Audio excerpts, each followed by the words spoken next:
Zombie Scarlet Witch is the linchpin of any future Horde deck, and that means that it's really important that she land in a reasonable place. Let's take a look at Zombie Scarlet Witch, Zombie Giant Man, and the decks they go in right now, along with a little bit of forecasting for the future of the Horde archetype. Zombie Scarlet Witch is a 3/2 with an ability that says after you play a card here, Horde +2. Now, what that means is on the first trigger of this ability, meaning the first card you play on her location, you will get a 0/0 zombie token in a different location, and it will gain 2 power. Successive triggers of Zombie Scarlet Witch or any other Horde card will add their power to that original zombie token. Now, this is a card that has a couple of really clear hooks, most of them being related to cards that allow you to multiply the amount of times you can play them. Cards related to bounce strategies is one very obvious thing that makes sense for a card like this, but also Kitty Pryde and more notably spells, or I should say skills.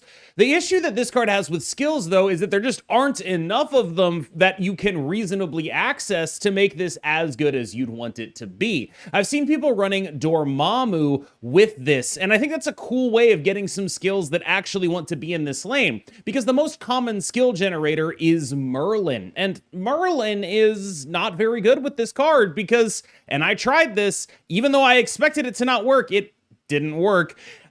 This is a card that is very often going to be the weakest power in the lane, and you don't want to get rid of it. The whole point of multiple triggers on it is you want to play these spells so you get more value out of this, where 2 out of the 3 Merlin spells shuffle this card in or transform it. Most of the time they get played on the location that it's on. So it doesn't have the ability to access all of its power right now. Largely, this card strikes me as a card that is generally pretty okay and could be a little bit better depending on how you actually end up looking at how this card ends up playing out.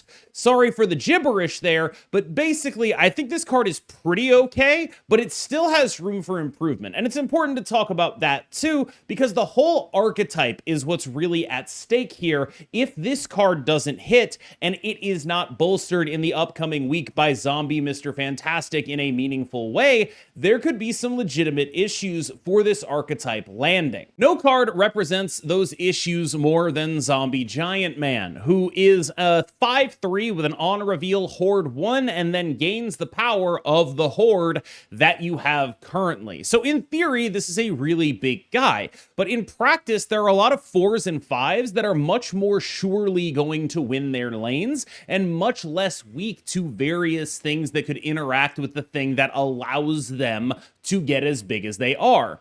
For example, I think a lot of the time you would much rather play a Mercury Cannonball, you would much rather play a Juggernaut than this guy. And there is probably a number that you can reach on this guy that would make it worth doing. I firmly believe that there is a number for that, but I don't know if we are there just yet. And I don't know if we're going to get there even when we add the other cards into this rotation. This card is going to be a reasonably large man, but I don't know that it's going to be a large enough man that you're going to feel great about doing what it's asking you to do in a world where people are Jocasta comboing you, are discard comboing you, are playing Power Man or Zombie Power Man and Colonel America on you. There are just a lot of things that stack up as stronger than this, and so that ultimately leaves me a bit pessimistic on this part of the package. That said, it probably, and I mean probably, it definitely will get better as we get more Horde cards, right? It is a little bit weird that they released the Horde payoff at the beginning of the Horde season with only one other card to work with. Let's start with what felt like just the most solid version of a Zombie Scarlet Witch deck. It was this list, which is very straightforwardly just the modified Iris list. Zombie Scarlet Witch here is just a card that gives us some stats. We are interested in a card that gives us some stats. We are interested in a card that creates a lot of units. It compares fairly reasonably to Elsa Bloodstone. I think it's like a little bit better because you care about specific amounts of power based on how many spaces you have. Elsa Bloodstone is not going to be able to let you get really big guys very often. Her power is often much more diffuse, so having your power be concentrated can be a real upside with a card like this when you are playing things like Cannonball and Juggernaut and all of that stuff. Having a big stat stick in one location can be really important, and I think that's largely the thing that this card has over Elsa Bloodstone, if there is anything. The thing that really stuck out when I played this deck, though, is that if you aren't playing like one of basically 3 cards on turns 1 through 3, you are kind of feeling awkward about whether or not you're even going to be in the game. A lot of this deck is like, I'm sort of like churning my wheels for turns 1 and 2, and then on turn 3, I'll start actually doing stuff. I'll play a Hope Summers, and I'll play a Zombie Scarlet Witch and a Kitty Pryde on that location. A bunch of stuff like that. This deck also really does want your 1-drop to be able to move, and I tried some stuff with Nightcrawler. I ended up just going Hydra Bob instead. I think he's a little bit better, but it does require some snap discipline in order to make sure that happens. This felt like a very solid deck. I couldn't see anything wrong with it, really. It just wasn't like blowing me away with the numbers or anything. It was just a solid deck that we already knew was pretty solid. I tried a couple of versions of Prodigy with Zombie Scarlet Witch, and I was fairly impressed with them. Like, this was like, all right, this is what I would want to be doing if I wanted to play Zombie Giant Man, probably. But I also just didn't want to play Zombie Giant Man, right? Like, I would much rather be doing this kind of stuff. And I will say there are about 4 cards in this list that I don't know if they make any sense at all.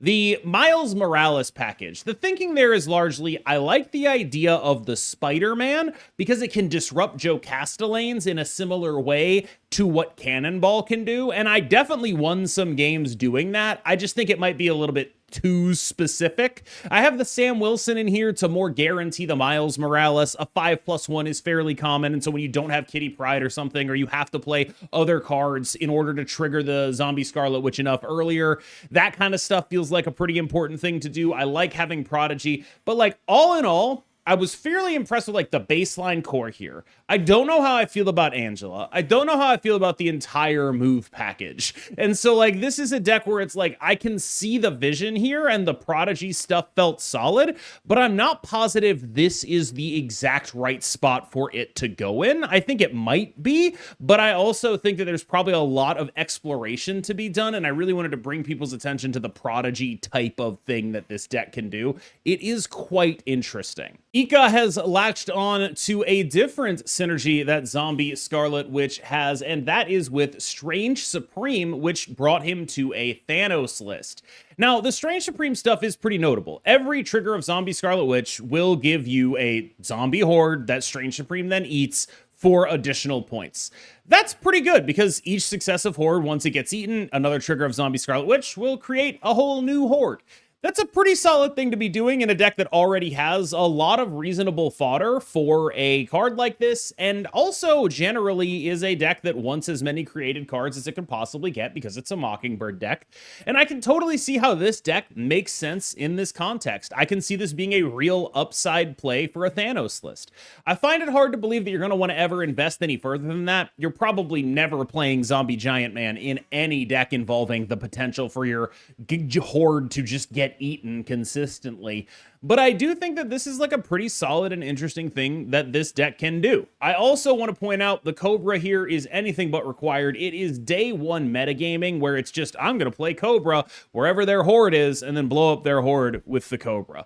Not something you absolutely need to do, just a lot of people trying the new card right now. That's really all there is to this deck building decision. Zombie Scarlet Witch is a fairly interesting bounce card in that it is a card that generates a pretty decent amount of power, but really synergizes the best with Falcon of your bounce cards. And that means that it is a card that you are very interested in making sure that you get some decent numbers out of, but also sometimes can be a little bit subpar for what you're getting out of it. You're not the most upset to beast it, but you're basically never going to feel good about toxining it. Really what this one wants to be is a put some 1-drops there, Falcon the 1-drops, put some more 1-drops there. Suddenly you have like a 3/14 and you're very happy about that.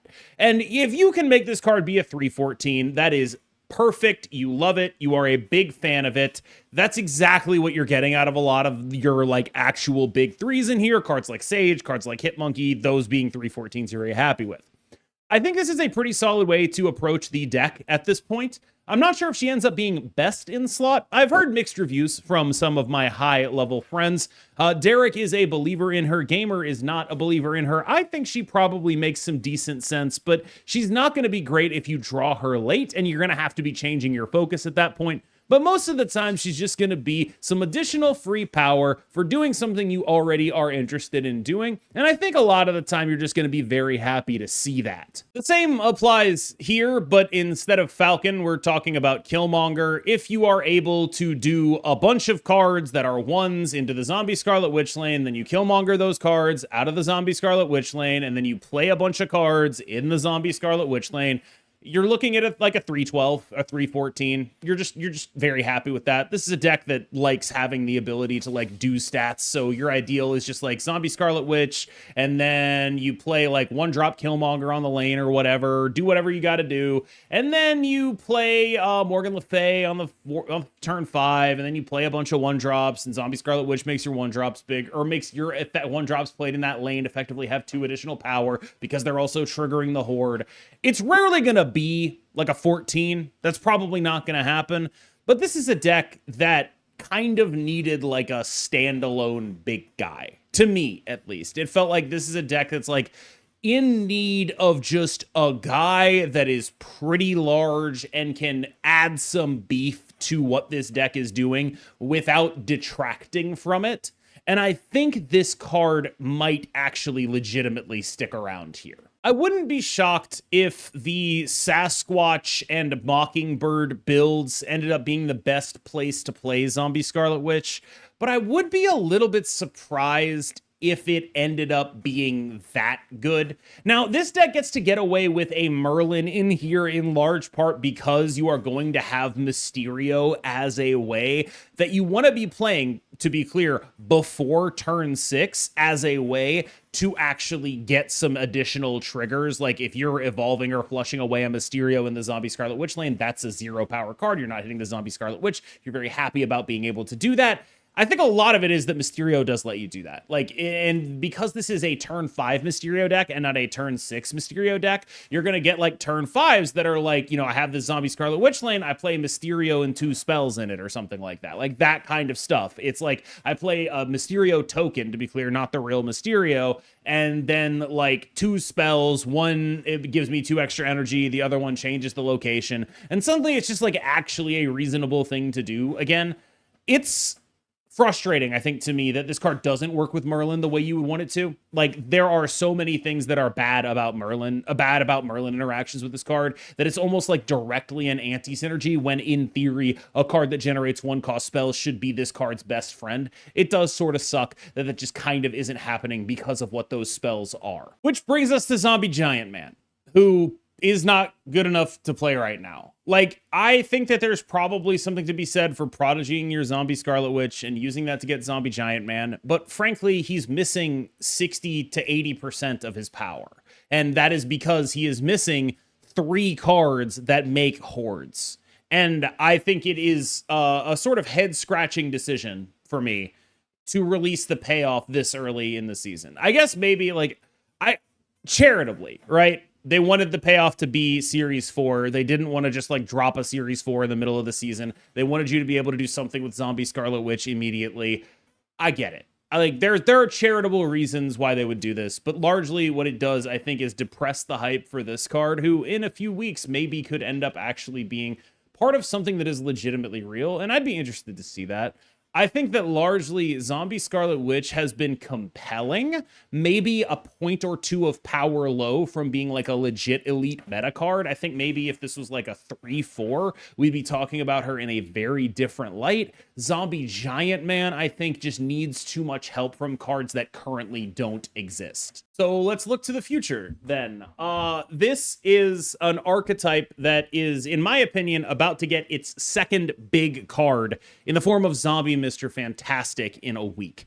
Zombie Mr. Fantastic, a 2/2 on reveal, Horde 2. Activate, give +4 power to your other created cards. In other words, the combination of Zombie Mr. Fantastic and Mysterio is a lot of power. And I will be expecting to be playing a lot of Zombie Scarlet Witch, Kitty Pryde, Zombie Mr. Fantastic, Mysterio type stuff. I think that is very, very likely that it ends up being extremely plausible and extremely good.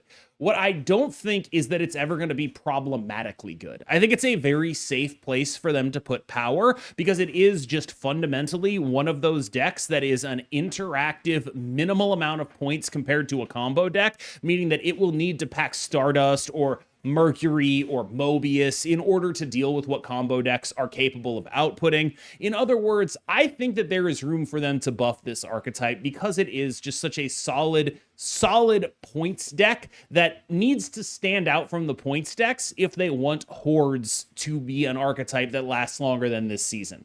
My instinct is that they should want that because it seems unlikely that this deck is going to be around for a while or is going to be able to get new parts because we're not going to have a bunch of other zombie seasons. I can't really see the Horde mechanic returning before next October, and who knows what could happen then. There is, I think, a fair bit of pressure to make sure that it at least hits at a reasonable point. And to me, I think that even though Zombie Scarlet Witch is good enough to play, I don't think she's carry an archetype good. And that is largely where I would want her to be at if that is what she has to do. She has to carry this archetype. I realize that there are going to be other cards coming out, but my big worry would be that if Zombie Mr. Fantastic doesn't make this stuff work, I don't think the addition of Zombie Sentry and the Hunger are going to be enough unless you're a big zombie giant man truther. And maybe we should be. But right now, my prognosis is dim. I think we are getting infected with cordyceps. I tried to do a zombie joke, and I don't think it landed. So I'm just going to cut the video right there. Like, I can't. Like and subscribe. If you have a better zombie joke, let me know in the comments.